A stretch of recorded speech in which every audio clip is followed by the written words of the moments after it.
bingo game. Number one bingo game in the world is by Bash Gaming. Last year, I think they made more than $50 million in revenues out of just that one game. That's, you do the math, $50 million into, in rupees is a lot of money. And more, we'd like to know from Lalit why they're in Bangalore and why not anywhere else in India, and how do they see things moving forward. Bhushan represents a giant in the gaming industry, the Disney, and he looks after the Disney's social gaming interests. They have a studio in Bangalore and employs a lot of very talented people. So we're going to hear more from Bhushan on how that growth has been. So I think I'm going to start by asking all the panelists to share high level why they are where they are, and why did they set up in the places that they've set up. Uh, what has been the experience so far, and how do they see things moving forward? Uh, so Bharti SoftBank's head office is in Delhi, in Gurgaon. And our other sister companies, Hike, Portal, and Hopper, are actually based out of Gurgaon. But when we are setting up the gaming studio, from our perspective, the big thing was, while one can hire good engineers across the country now, gaming requires a certain different kind of a talent. You require product managers, you require game designers, you require really good artists and art directors, you require people uh, who are in QA, I mean, who can do QA stuff. The critical thing is also that now India has some experience with people who have worked in gaming companies. I think about 3 years back, it was very difficult to hire anyone who had any kind of experience in gaming. We would, I mean, if you wanted to hire a product manager, you would hire a product manager uh, from who had worked on web apps, right? Or in fact, somebody from Wall Street or somebody who had worked in finance.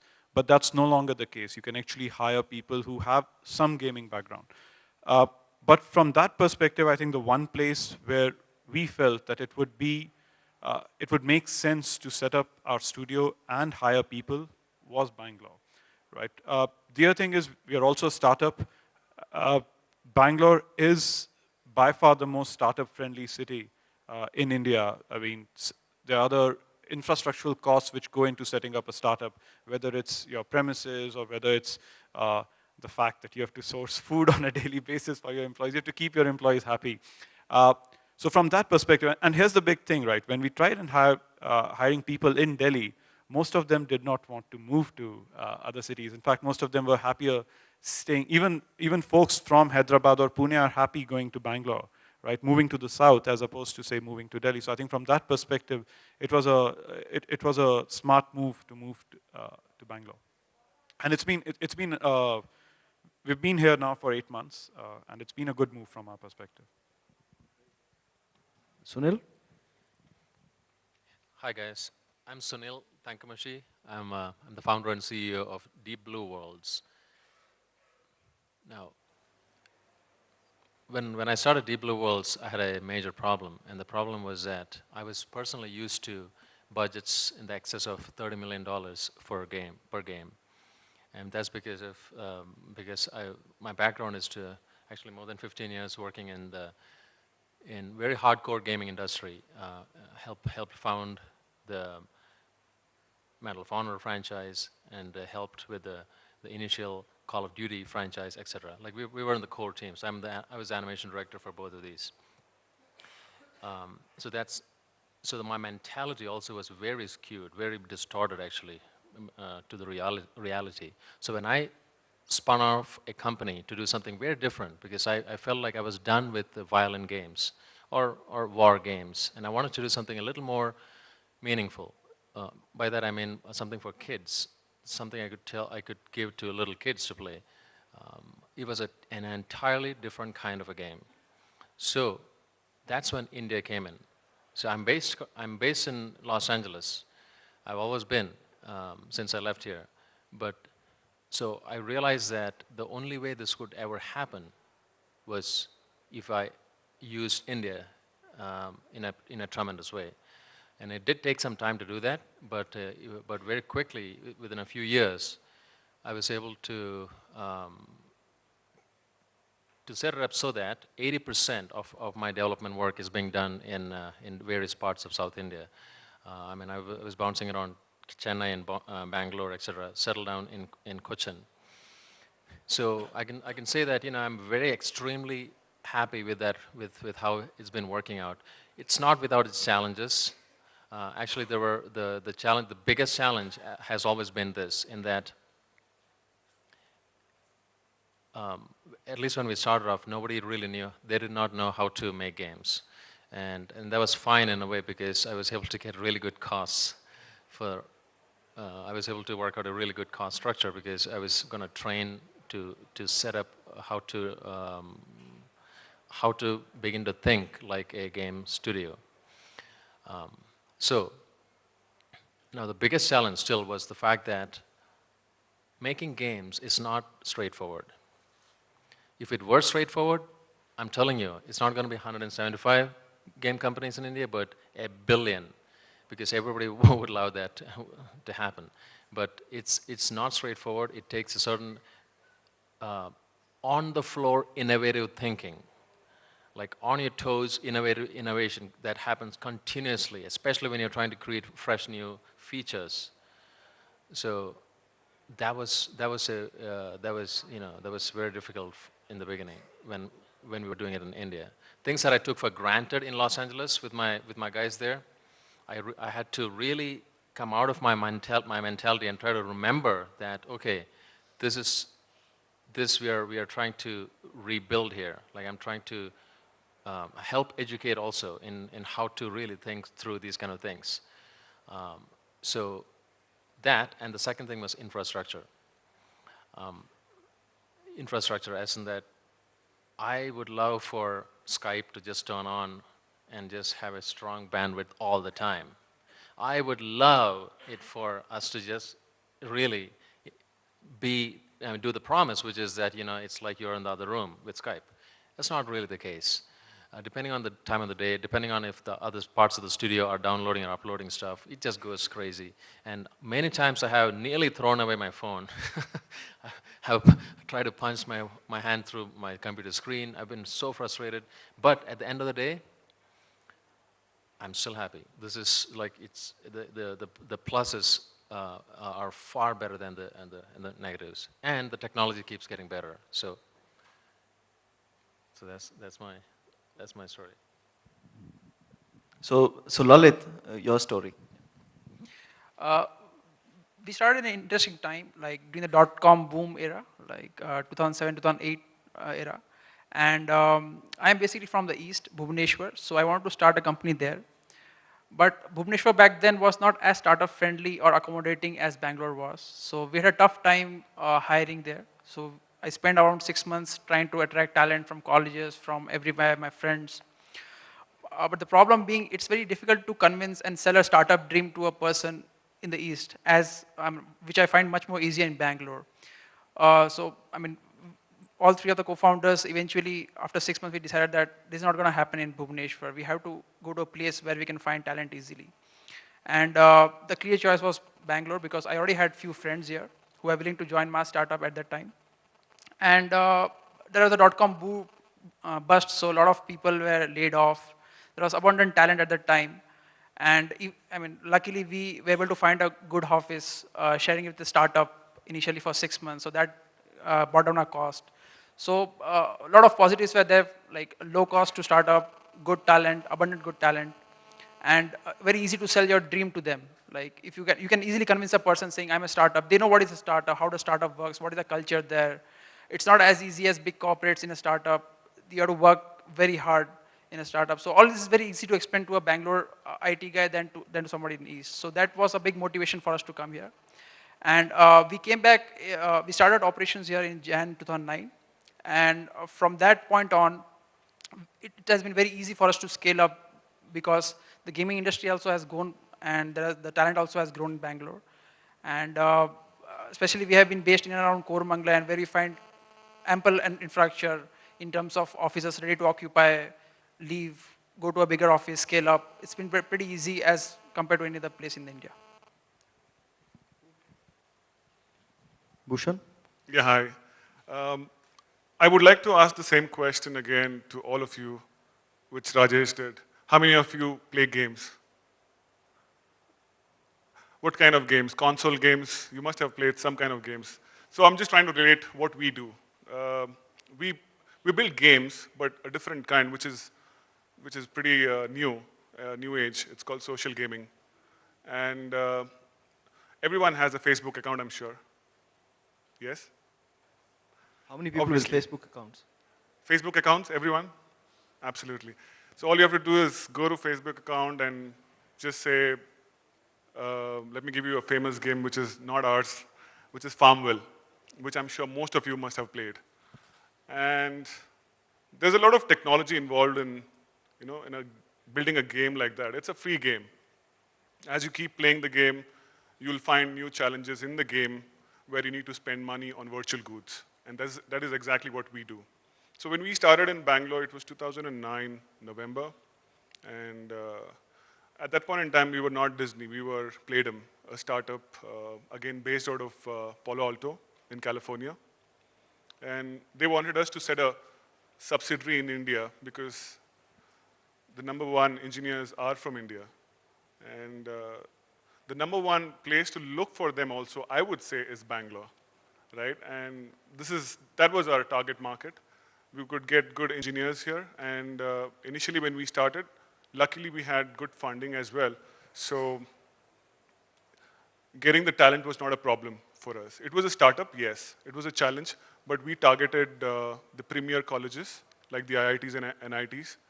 And we got good talent because the focus for us was uh, building a good game. And if you need engineers, the first place that you look for is Bangalore.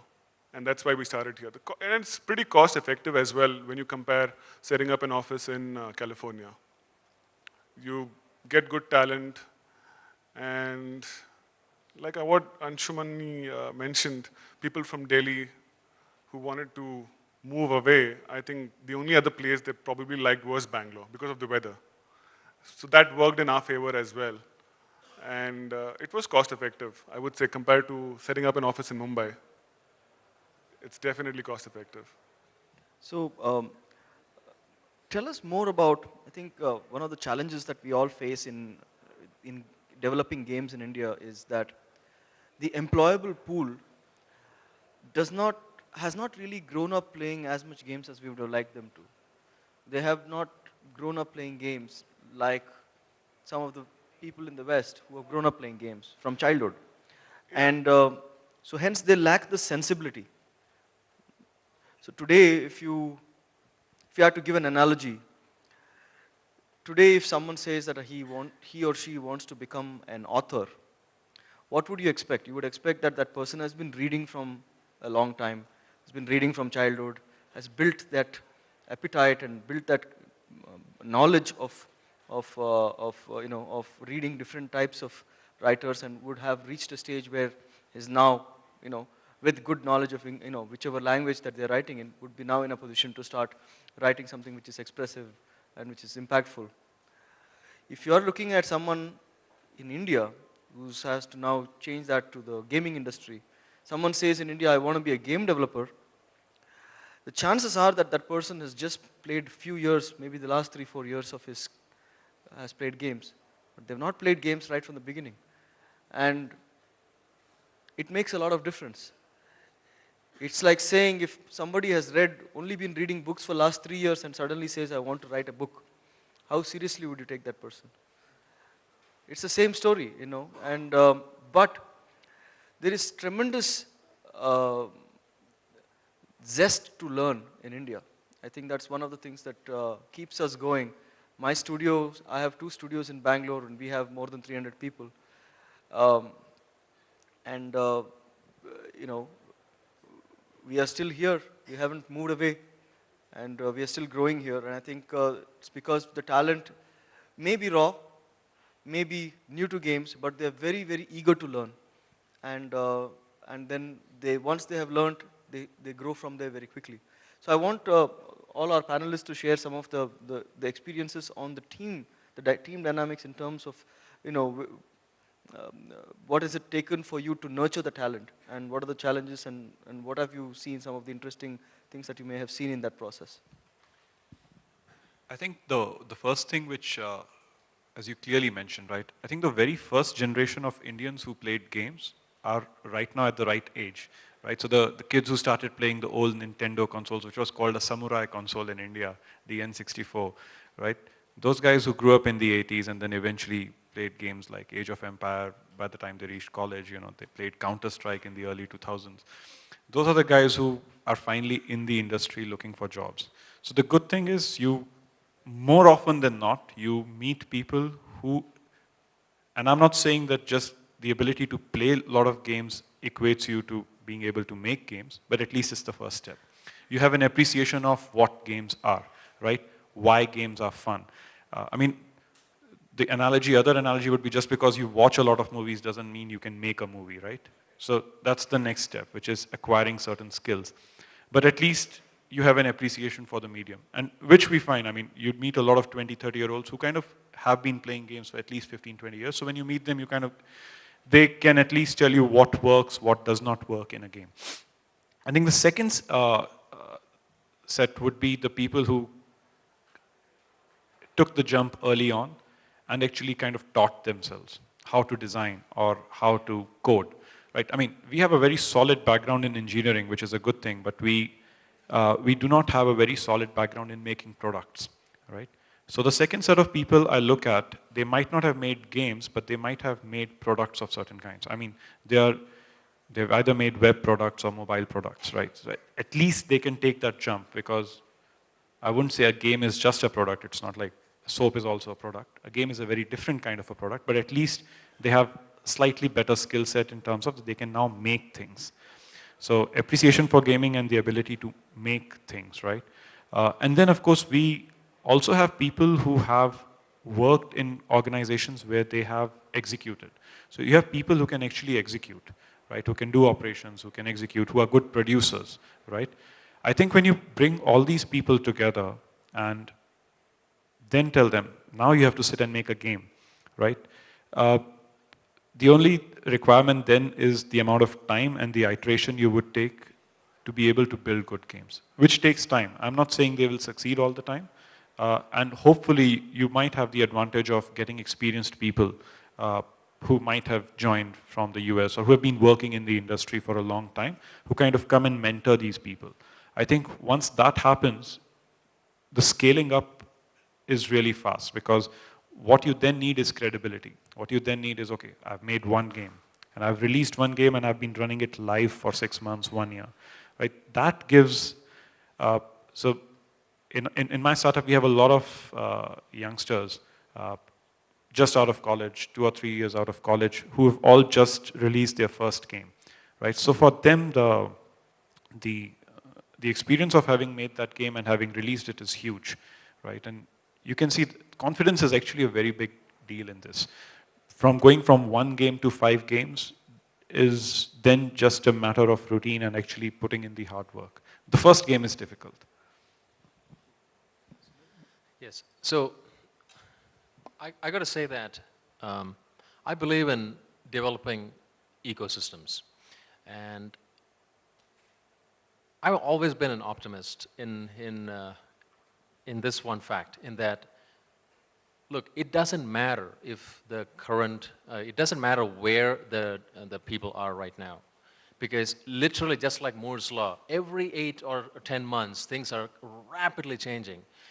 5 years ago or 4 years ago, the people that I looked at are not at all what I'm looking at right now.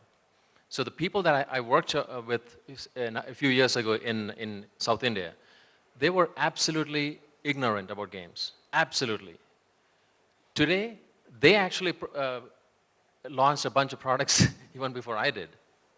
And they did it, like for example, in the studio that I'm co-partnering with, a young kid, he just decided to create an Android app, or actually an iPhone app, and in about 6 months created something that became one of the top hits. Then this was in Cochin.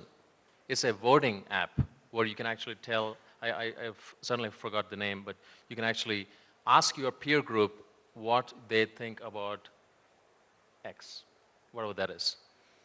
So, and that's gaming. I mean, it's like thinking interactive. That's the whole thing. So it simply has never mattered to me what the current status is. Because you can see the curve, and we hit the knee of the curve some time ago. So we are actually in the beneficiary times. Because I'm telling you, none of the kids that you know are book readers. They are most likely going to be, their minds are going to be melded by some sort of interactive medium. So that's the thing. So it's not a, it's a hyper dynamic situation. At least 4 people I know in my close circles have been able to, and all in South India have created, they have shipped some sort of game in the past 1.5 years independently. And some of these are people that I help train, like how to even think, like how to put together an interactive product. So that's been my experience. Lalit? Hiring was a challenge for us. Like Rajesh said, that there was not a huge talent pool. But interestingly, people who have worked in startup or wanted to work in startup, they were never afraid to work very hard or learn new things, catch up things, right? So we started with the small teams. We iterated on small products which are in middle of web apps and games. Those were called casual apps. And